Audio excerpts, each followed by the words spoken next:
Can you guys hear me? I had some connection issues. Yeah. So Tolulade, is that the right way to say your name? Yeah, that's it. It's Tolulade. Okay. Correct. Okay, great. Can you hear me? Good. So we have a great participation. Thank you, Geoffrey. So we have a good participation. So this SQL and LLMs is SQL and LLM is really hot topics today. So before I start and introduce Tolulade, I will give brief introduction.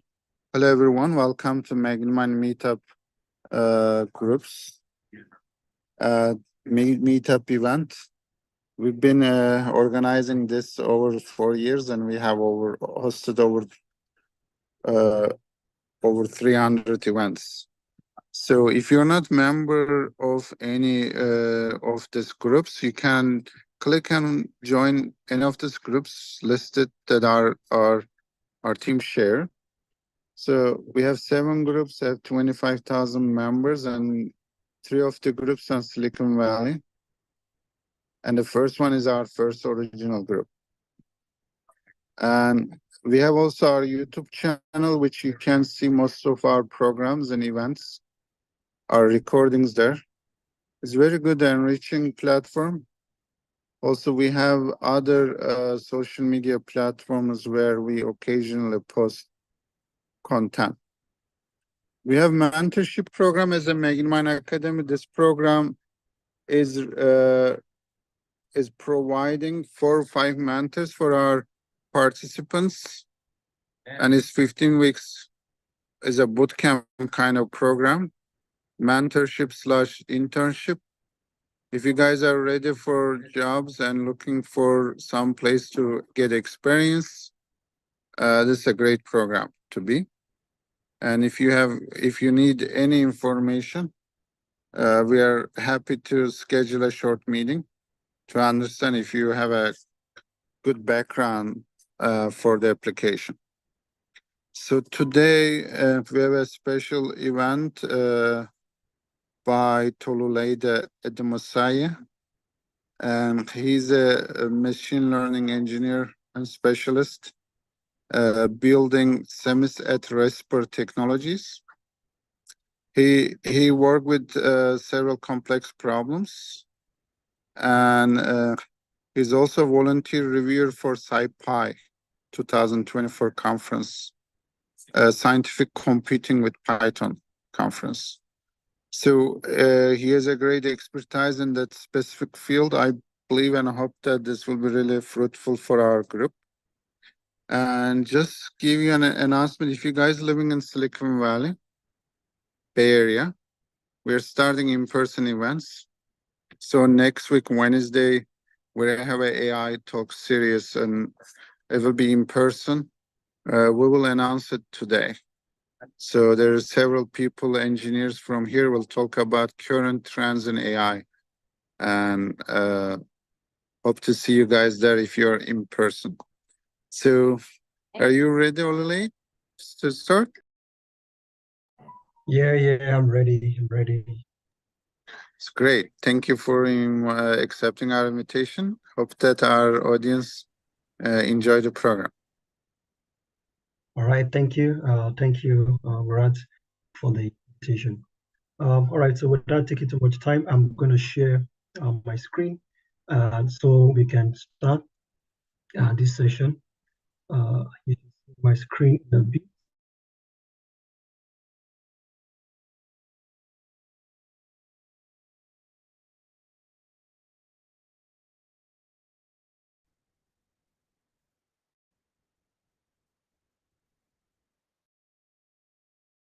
Let me just do a screen share from here.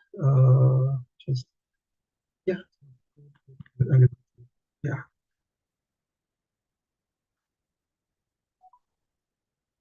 Cool. All right. So once again, you're welcome to this session. You're welcome to the session on intersection of SQL. Today we're taking a look at Postgres because there are several SQL databases out there. and then we'll be taking a look at how we can, merge these with LLMs currently right now, in terms of Invoke. All right. So once again, my name is Tolulade Ademisoye, and I'm ML engineer and consultant. I do a bit of consulting in the data space. Yeah, I'm happy to do this as well. So cool. So in today's session, the main objective is I'm going to ensure that I break the concept of text and LLM in terms of how your text data, your natural data, how it syncs together with with a large language model. We'll take a look at previous approaches to retrieve time per results. We'll take a look at how LLMs have impact in the DB query. We'll do a bit of a demo session, and also we'll take a look at using a wrapper, that's the Vana wrapper. I'm going to walk you through how you can get your API key and get to do some queries, all right, on this. All right, cool. So now, yeah, so as a bit of introduction, in terms of introducing the concept of text to SQL. Now, the concept of using your native natural language in terms of database has become more prominent. This is due to emergence of large language models. Now, take for example, you work in sales department, or perhaps you work in marketing department, and you want to find out information regarding what was our last outcomes, in terms of our operations. What was the last outcome like? In terms of how do we perform last month, or we have new leads, we want to reach out to a new audience, and you have your data, right?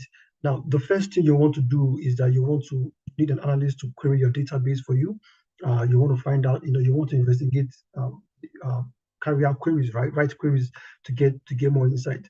But this time around, we're looking at the concept of how can we use our natural language. I speak English, I speak Chinese, or I speak French, and I can get to query my database, ask it in my own native language, and understand my syntax, in that regard. So that's the concept of what is happening here. All right. Now, as you can see on this screen, now the image you can see here is the image of a person, right? Is the image of the user. Now the user here fills in an input, to perform a particular query, and this query passes on to the model. For example, you can have series of models. In the next couple of slides, I'll talk about model selection in terms of selecting the appropriate model to use, depending on your use case scenario. And then you also have, along the line, you also have your Postgres database here, and then you have your output data. Now, just to clarify, in terms of when it comes to productionizing these particular systems, there are different routes you can take, right? This is just basically a simple architectural diagram just to throw more light on this concept of natural language queries into our Postgres database to find our results. Yeah, so let's take a look at building a Text2SQL system. What exactly does it really mean, right? In terms of building out the system. Now, the first thing you want to do, in terms of you want to look at the model selection. For example, if you're looking at deploying this kind of solution in-house, either bespoke or custom, you want to look at the model selection, and there are a variety of factors you want to consider before you select your model. For example, looking at the cost of the model, you're looking at the speed, you're looking at the quality, you're looking at the model size, you're looking at the training data, and you're looking at the application. So you need to factor these considerations when you're selecting your model for these kind of scenarios. And right now we have a variety of those. Majorly, I'll categorize them into the open source and the closed source, as we are familiar with OpenAI, with the GPT-4 models, and a couple of other models who are available out there for us. Cool. So now the next thing is you want to define your approach. Now, one of the approaches I recommend to use in this particular scenario is retrieval augmented generation, in the sense that in the sense that you already have your own data, have your own data systems that understands your own context, right? So you want to be the knowledge base. You want to be the knowledge base based on what you currently have. Now, using RAG to take on this approach is very, very recommended to do. Cool. Now, the next thing you also want to look at is the data selection, right? Now, like I like in my initial illustration, I gave two scenarios. The first one is, for example, if you work in sales and perhaps you work in marketing. Now, these are two different areas, although they are closely related. You also want to be able to, you also want to understand your data, where it's coming from, and in terms of you want to understand the table, you understand the columns, because you need to ask yourself core questions in that particular area. What particular data are we using? What are the meta attributes? What are the columns?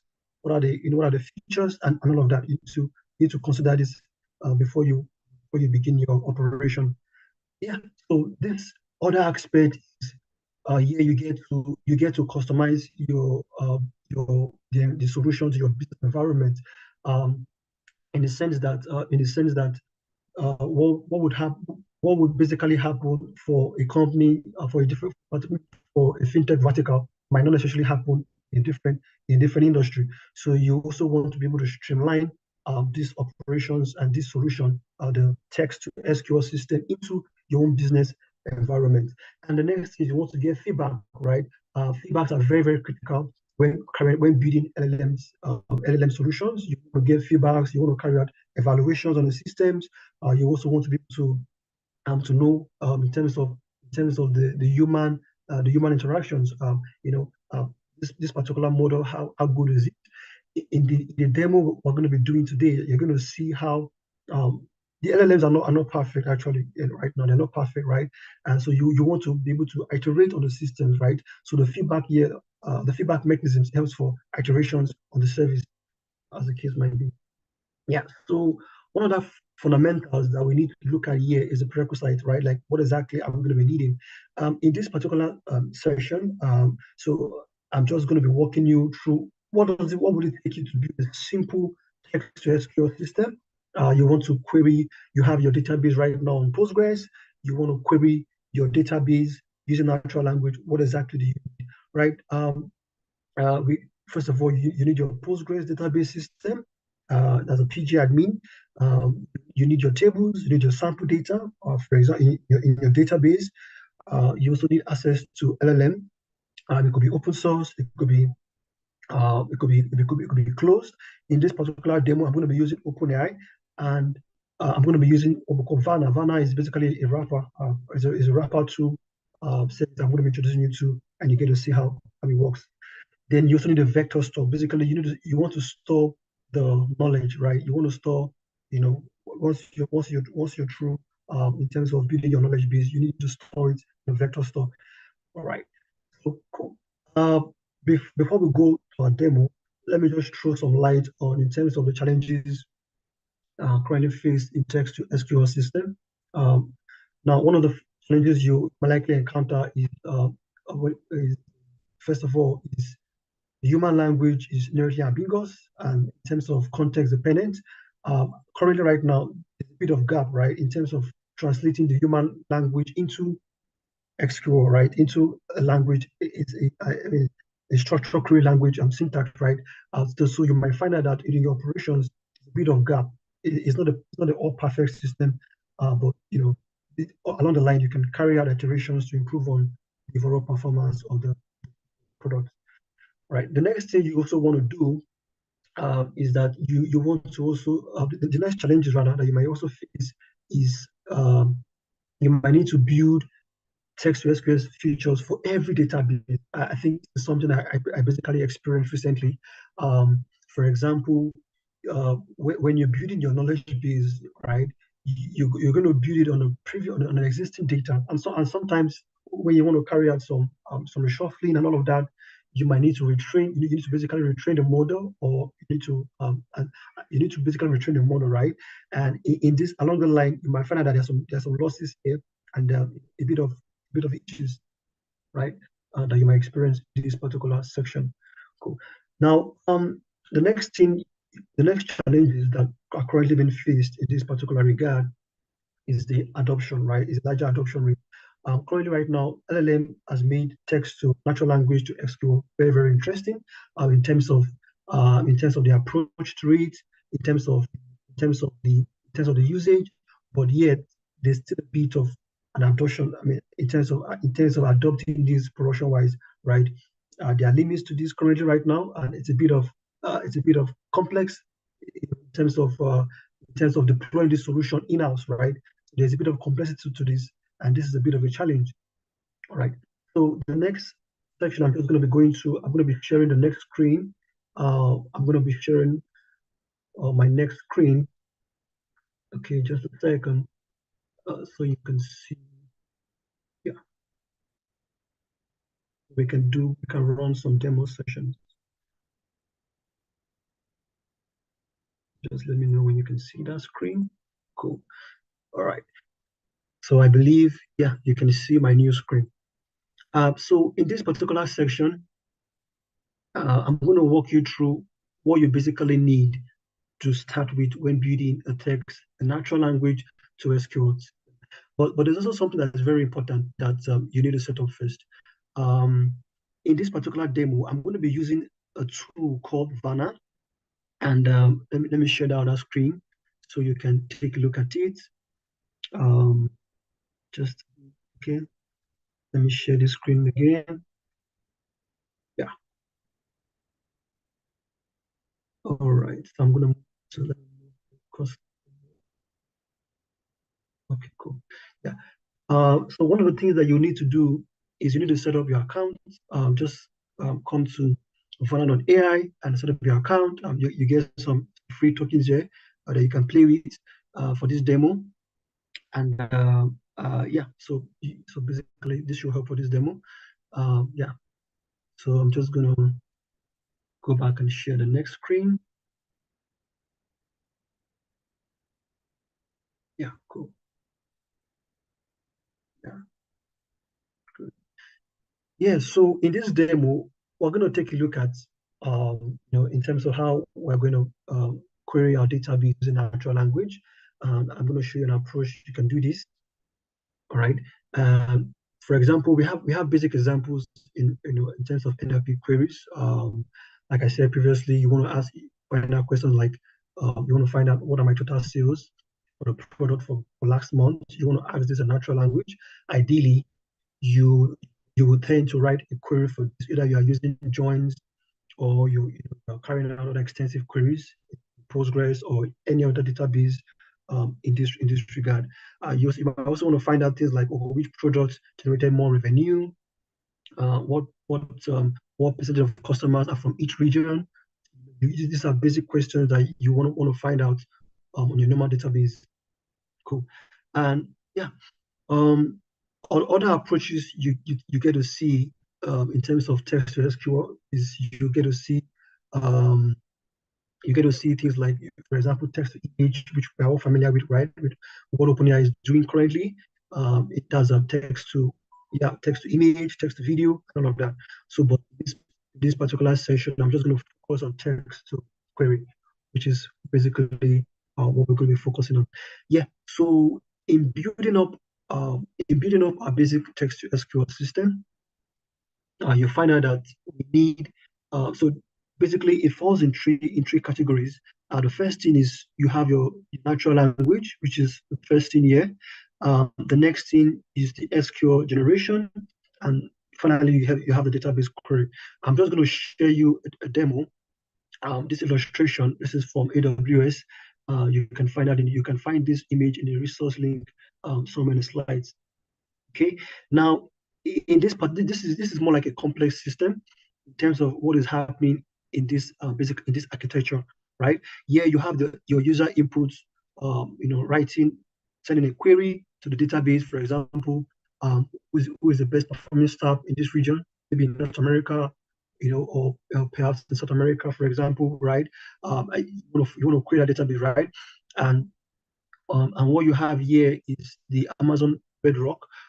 in this instance. Now I'm just using this as an illustration. It's not entirely it's not entirely compulsory for you to use to deploy this service in AWS, right?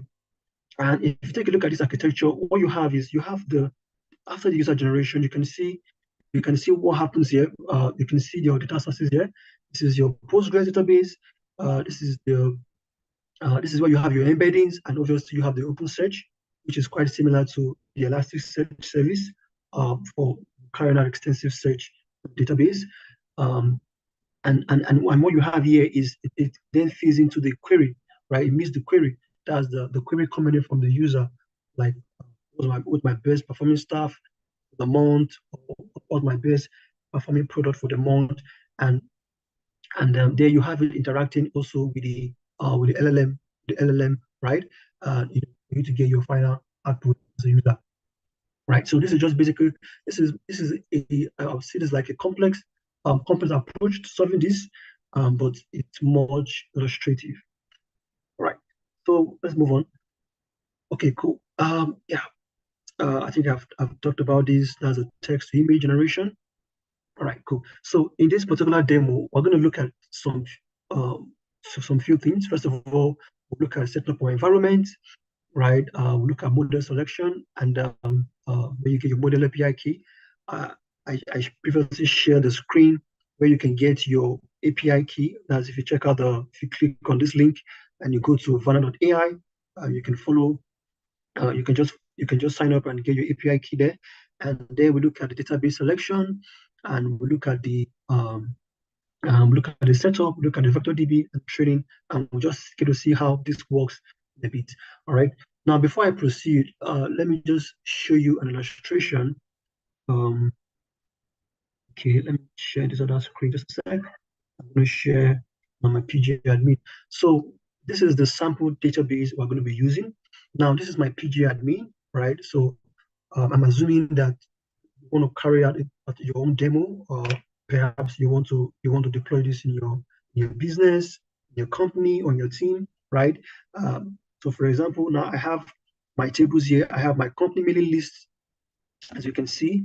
Let's just take a look at what this looks like. Okay. So wait for that to load up. Cool. So cool. So as you can see, this is basically a sample database. I have this is my company mailing list table, and you can see what is happening here. So I have these different tables, and if you recall when I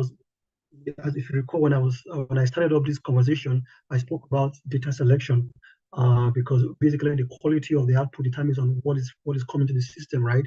Here you do your, for example, here you do your table selection, or you do your column selection, depending on the kind of features you want to be able to query in your on the system, right? And in this table, I have about 5 different columns. I have my ID, I have my first name, I have my location, I have my email, I have my created out, right? This is basically a company mailing list. Then I also have my product. Let's just take a look at this. Okay, let's take a look at the first rows.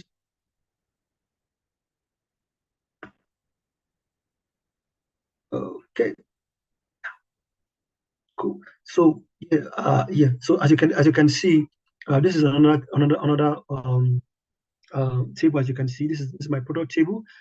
Here I just have my integer column, my product column, the manufacturer and creator. Now, ideally, if I want to query this data, or if I want to query this database, I'm going to have to write SQL queries, right? I'm going to have to, for example, I want to run this limit by 100. I want to run maybe I want to find out the minimum cost, the maximum cost. I'm going to have to write query for this. But what if I can just say what is the maximum, or what is the what is the maximum? Let's see what's the highest manufacturing cost for this region. Let's say for region XY. Yeah. So this is the goal, right? We want to be able to do something like this, right? That's basically the entirety of what we're doing here. Okay, so I'm going to go back to next other slide, the VS Code. All right, cool. So let's assume you've been able to set up your profile on Vana.ai. So basically, what we're doing here is that we're using a wrapper, right? Um, so there are two ways you could go about this. You could entirely write your application by yourself. You don't need a wrapper.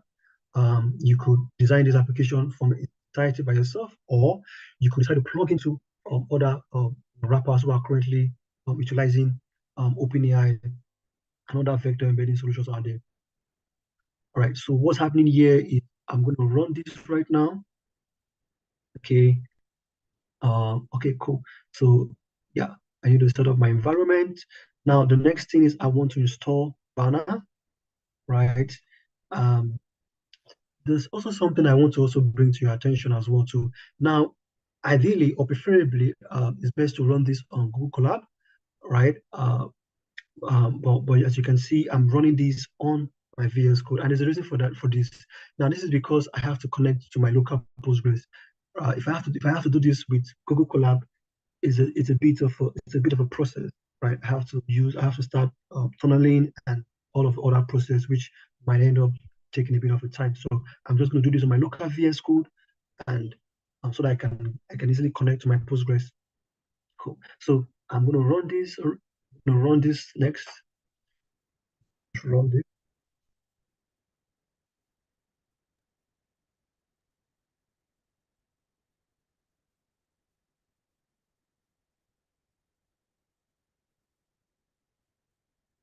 Okay, cool.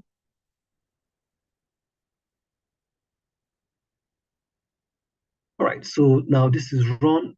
Okay, cool. Yeah.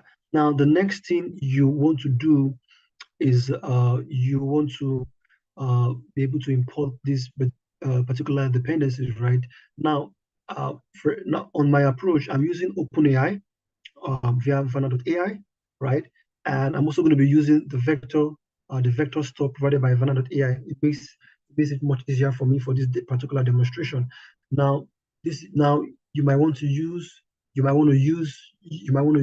own custom language model, right? And your custom vector store.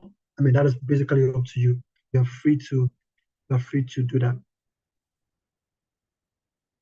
I hope you can hear me clearly. Okay. So I'm going to wait for that to load.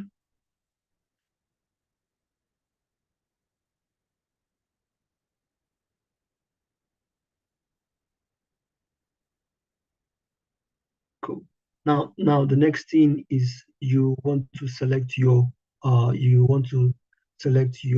model. Now, once you once you sign into your Vena.ai profile, you're going to be able to see the Text2SQL model that you can pick from, and you just basically need to run this. As you can see here, I'm passing my API key. That's the API, my API from Vena.ai, my wrapper, and I've defined my model from here, from this variable, my Vena model name. I've been able to define my model, and I just need to pass my API key to define my VN function. Cool.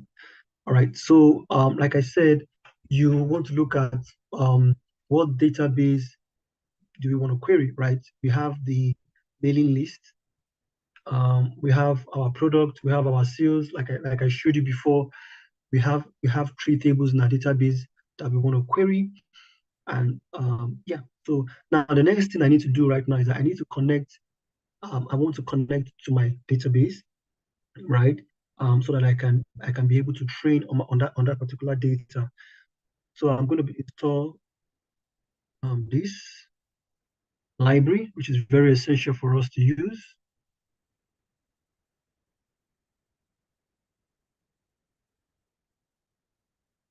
Cool. All right, so this library is installed already. I'm just going to put this. Yeah. I don't think I will need this. Yeah. Now Now this is a test database, so we're going to use this. Now what you can see is I want to check my database connection that I've been able to that I have a complete setup to my local Postgres, right? Now what you can see is I have my connection. I'm trying to establish my connection to my database. I've defined my database name, the user ID, the password, the host. This is just a sample illustration, and find my port here. And from what you can see here as well is I'm going to be able to define my query, right? I just want to test this to check out if my connection is successful. Good. So as you can see, right, I've been able to pinpoint that I have my let's check this out again. Let's say we want to this is for products. Let's see let me cross check table. Let's run this. Let's just check we have this installed. Good. So as you can see, this is the schema. This is my sales table in this particular section. Cool. Now the next thing I want to do is because I want to be sure that I want to combine multiple tables together for this particular system. You can also if you want to comment this code. Let's just try to do that now. So I'm just going to comment this. Cool. So this should. Okay, cool. So what is happening here is I'm trying to merge the three tables I have together and to see how the output is going to look like, right? So just to be sure that um, I'm not I mean I'm able to pass the three tables in my database together. Now, if you go back to our first illustration where I spoke about data selection, now that part is very, very essential in the sense that over time you want to go back and retrain your model, right? Uh, because you based on the feedback, and you want to carry out different iterations on that particular model. Cool. Now, what we're going to do is we're going to connect to the Vanna with our database using this particular function. Now, I'm going to connect here. Cool. So as you can see, I've just defined my local host, my DB name. I've defined the user and all of and basically all of these. So it takes us to this next section, which we talked about. We talked about the training, right? Which I'm just going to illustrate. Now, this particular demo is a simple illustration. Now, for anyone to get started, using using a text as a natural language to SQL system, and there are a variety of other approaches you can use to get this done. Right. Something very essential in terms of training is using using this particular Vanna approach. There are three ways you can train.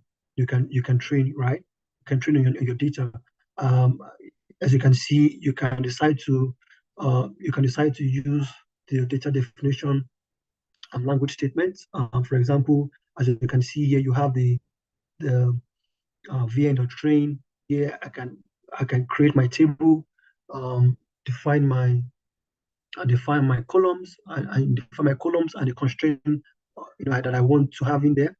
And the next thing you could also want to use is that you might also want to use a documentation string, right? This just gives it more context, gives your system more context. For example, just the same way you have your prompt when you're building a normal rack system, or you want to fine tune, you just want to give it more context to your business domain. Alternatively, you could also write out the SQL statements. For example, um, As you can see here, using the select statement, you can select the particular columns that you want to use to train in your that you want to use to train for the particular for the model, right? Right. Cool. Then the next thing also you might also want to use is you want to use the question SQL pairs rather. Um, and for example, this a bit to is more content, right? In terms of you can define a question like, for example, what is the average age of customers, and you pass in your SQL your SQL statement. Yeah, so these particular approaches are different ways you can use to train your system. I can see some questions coming in. Okay, I think I'll be sure to answer once. Cool. All right. Yeah, so I'll be sure to share my notebook after the session. Now, the next thing we want to talk about is you want to look at your training plan, right? In terms of how do I train my data, right? You train my data you're training your data on your model. Now, the VANA model uses the RAG system, and in this particular context, what is happening right now is that we are training, we're trying to let the language model, for example, the GPT model, understand the business context, right? Understand that, oh, I'm passing a table that has a sales data that has these attributes, right? So that way I'm able to get the results I want. Now, you're going to see that I can see someone ask a question regarding hallucination and all of that, right? You're going to see that the system is not entirely perfect. You're going to see that there's a bit of a question mark, right, in the output. And this way, what happens is that you go back and you try to see how you can um, add more data, and retrain on that particular stage. Cool. So as you can see, what is happening here is um, I'm trying to fetch the I'm trying to fetch my columns, my tables, my columns. As you can see in this place, I'm selecting my public, I'm selecting the product, in my particular data, right? So let me just run this section here.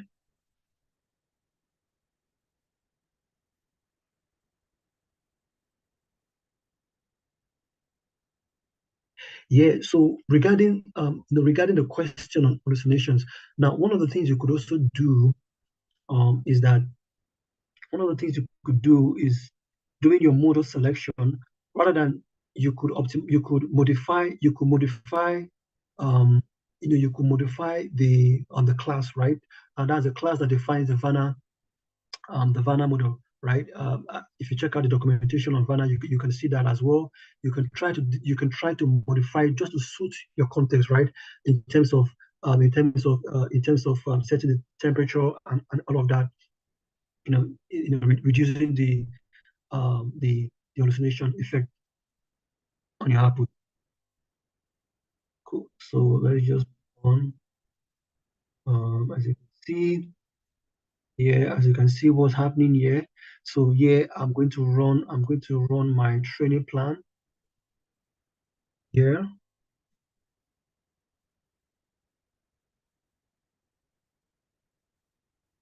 So it might take a while, but it's gonna run. Let's just hold on for it to run.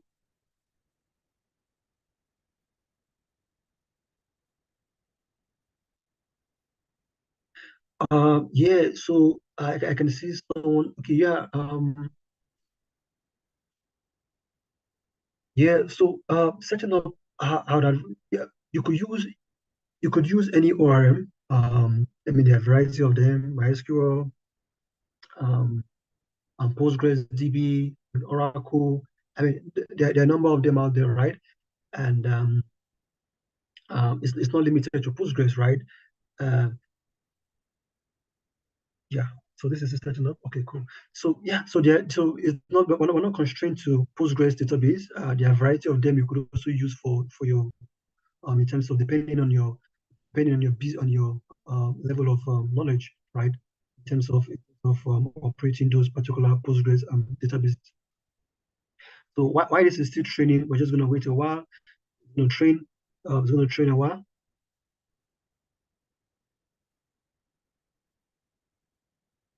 I hope I've been able to answer the question regarding the high rate of hallucinations. And one of the things that you could do in that given scenario is you can modify the class, right? And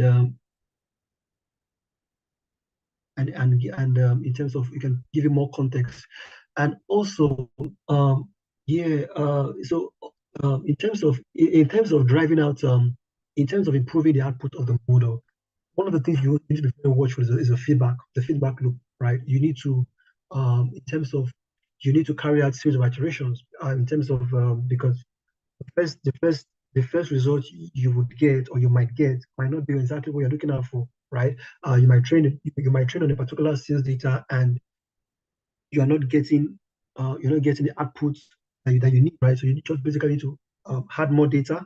I'm going to show you how you can add more data if you're using this particular scenario.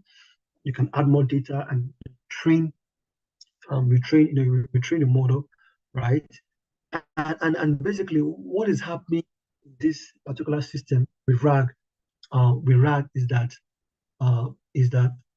we're just trying to let the model understand, hey, this is my data, this is what my business is, right? I want you to build your knowledge base, factoring what I have on my local content. That's what basically that's what RAG that's how RAG basically works, right? Okay. So while waiting for this to train, it's going to be true in a bit. Yeah, I'll be sharing the notebook so we can get to take a look at this. I'm going to share the notebook.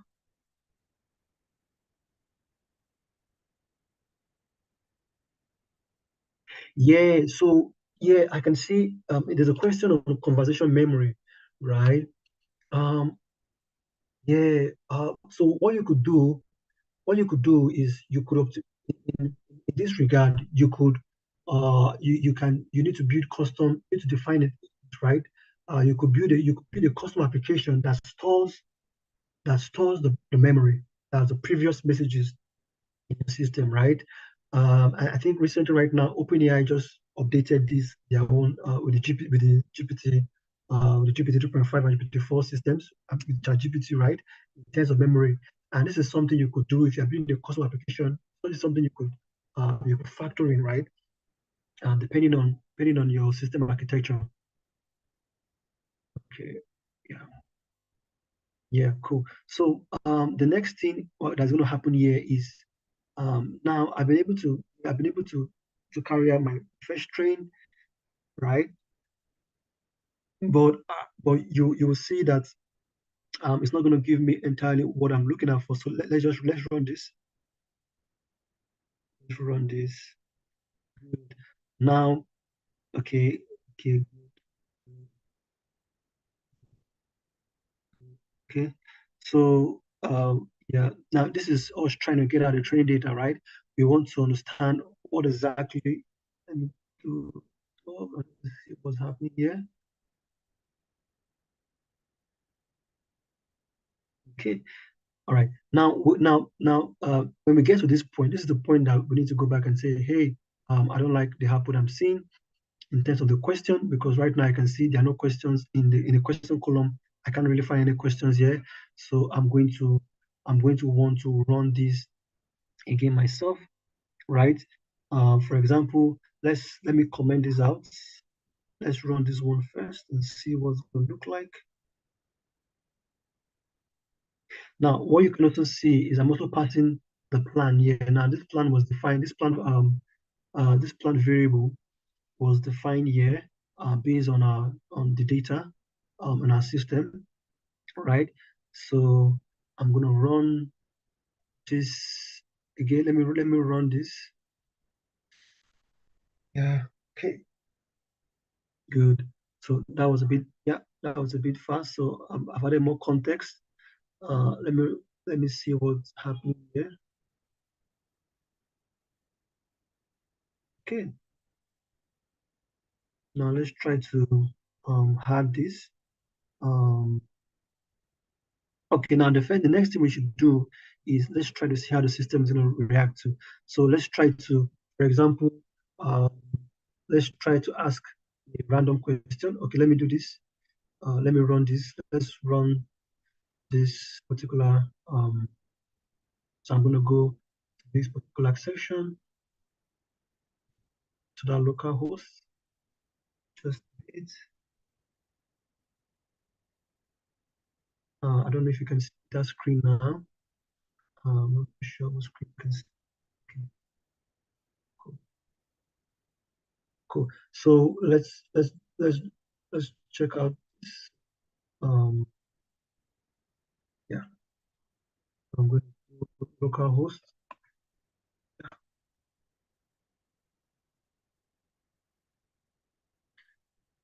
Yeah,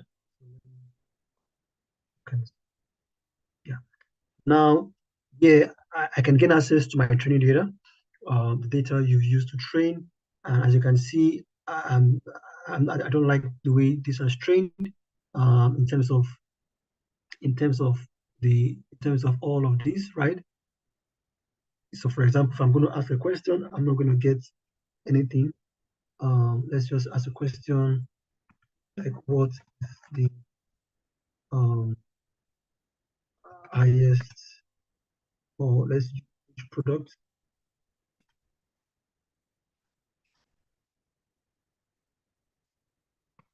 as the highest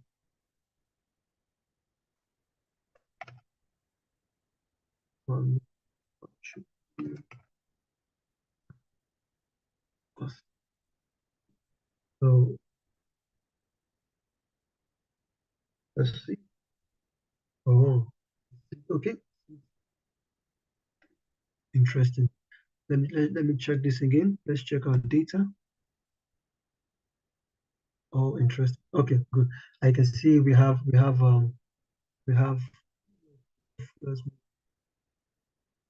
okay.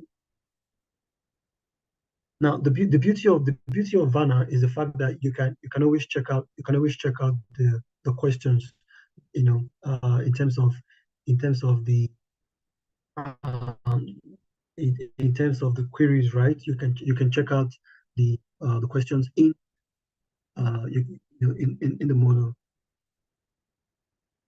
Okay, so let's move to my question. Okay, I just asked a particular question.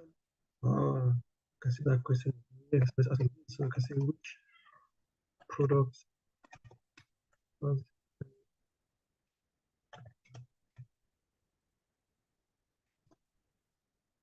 manufacturing. Because another thing you need to consider is the fact that I've previously trained my data, right? And so that also is gonna be considered when returning some results. Right, right. I mean, right. So, I mean, you can see the beauty, right? Um, in terms of which product has the highest manufacturing cost. So now let's assume we're going to run this query by ourselves, right? In the database. So let's move on to our database. Just I'm going to share that screen now. Cool. Now, this is my product. Now, this is the product table, and this is the manufacturing cost for a variety of different products, as you can see here. So let's say I will continue. Let's just say I want to run this. I want to limit by one. That's the first. So you can see that I'm able to recreate the same queries, the data queries in my Postgres database.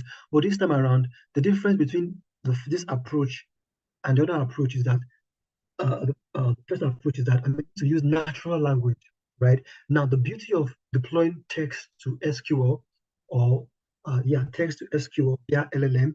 Now, the beauty of this is that this can be used for various teams and various departments that are not tech savvy, and you can deploy this to the product end users depending on the data consumer or whoever is going to consume that data. or the key or the stakeholder, right? And you can even deploy this via maybe a chatbot service or via perhaps a search service in the company. So there are a variety of ways in which our approaches that you can utilize this particular system in the business.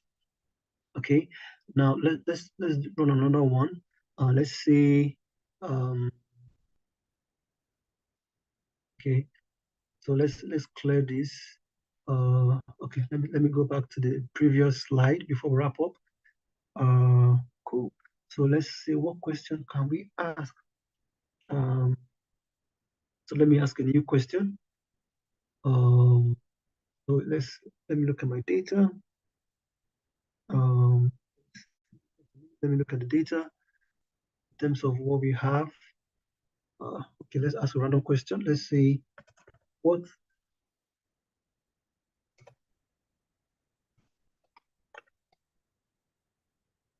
No.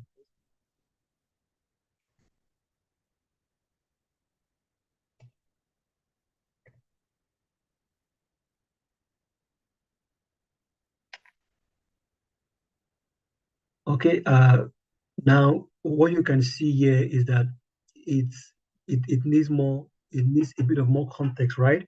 And so now, and as someone previously asked a question regarding hallucination, um, and now this is something that you can factor when designing your particular architecture, your RAG architecture, or if you are using wrappers like Vana.ai, right? Or if you want to use an open source version of this, I mean, all well and good.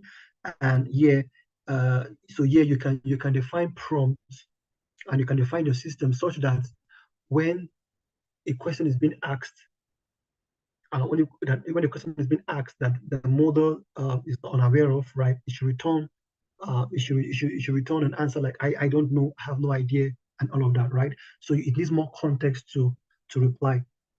So let's just say what's the list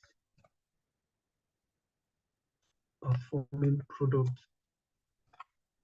Let's see, this is enough. Good, okay.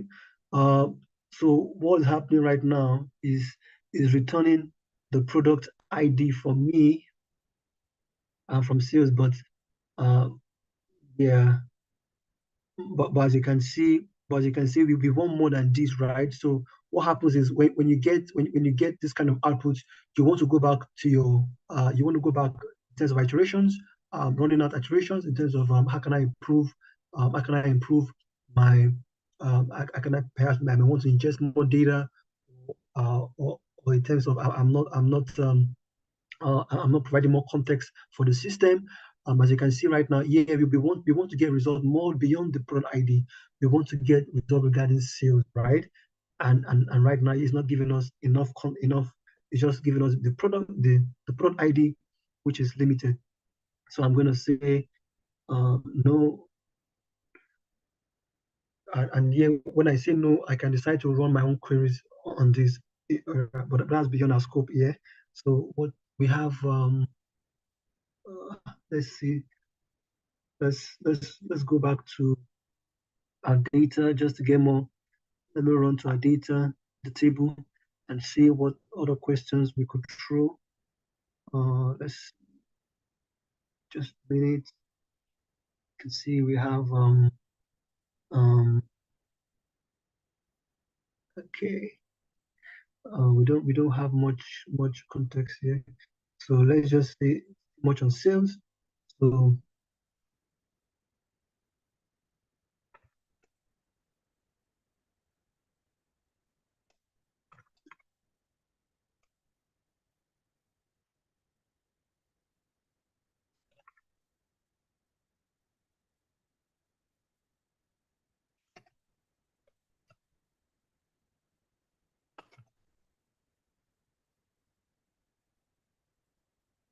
perhaps low sales or low. Okay, it's insufficient. Let's run this.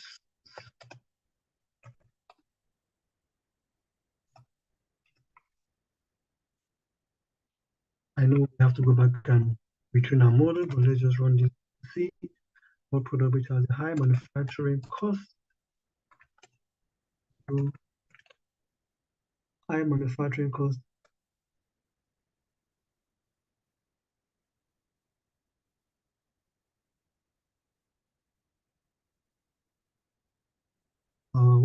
You can see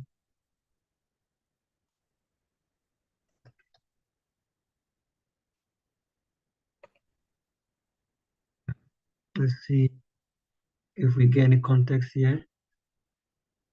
Oh, interesting. Okay, let's run something else. Now what happens is when you get to this particular scenario or this particular stage, you go back to your, let me go back to the screen. You go back to your you come back here. Okay, I hope you can see this screen. So I'm going to, for example, let me comment this and comment this. I want to see, let's see if we can get more, context before we wrap up the meeting. Okay. I think there's some questions. Yeah, you could actually, you could ask some computational questions actually, because that is the goal, right?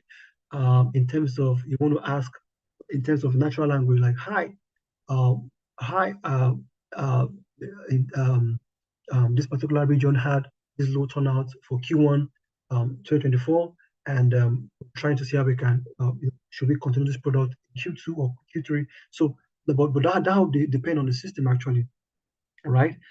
Depending on how you build up your own system in terms of what you want, right? So let's just run this again, and we keep iterating until we get what we want, right? Cool. Let's just run this. Come here. Um, no, okay, this is the demo. Now let's just check this out. Okay, no, stop this. Just a minute. Let me stop this. Blocking my screen. Right.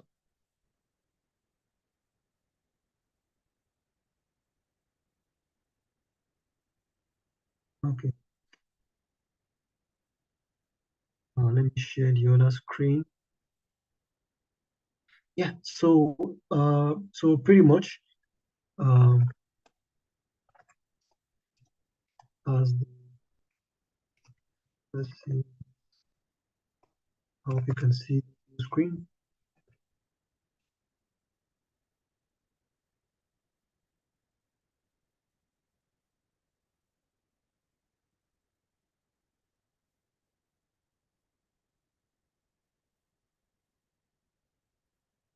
So why that is coming up?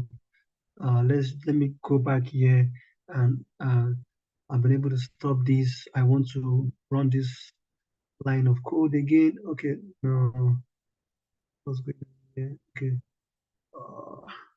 yeah, you can see what's happening here. So let's say I want to train on, let me read this.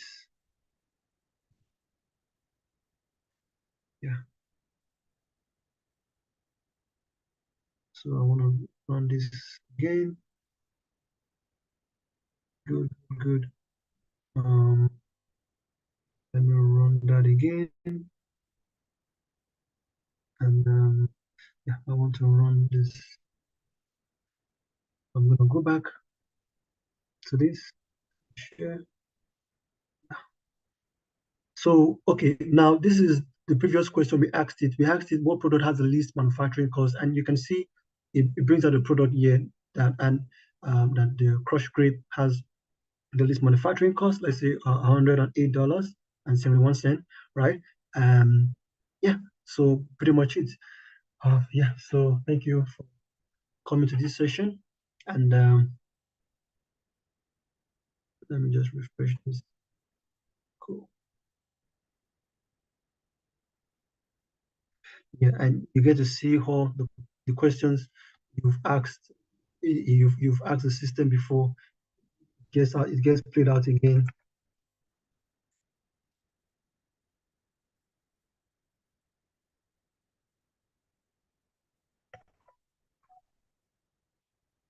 So yeah, so pretty much, and this, basically you can do this and you can run this and more and and more and more and more in this particular particular demonstration. All right, because of time constraint, I think we might have to just stop here. Right, thank you for coming to this short session. Yeah.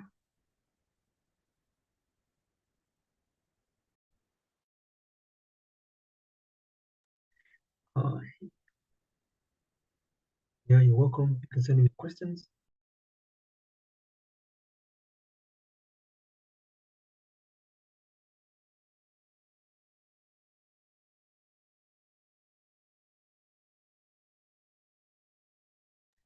Yeah, hi Murad. Hello, Yeah, hi Murad. can you hear me? Yeah, I can hear you. So, let's see. So there is, you answer some questions here. Good. So no more questions. Thank you for the presentation. And thank you for our audience participation. It's great to show the RAG model here and connection with the SQL. So it's so useful, especially nowadays you can do a lot of projects with it. Thank you for your time and presentation. We'll have this on the YouTube. Yeah, if you have any questions, you can just send us email. We can forward that to Tolulade. Hope to see you in our in-person and online events. Yeah, thank you for coming. Thank you.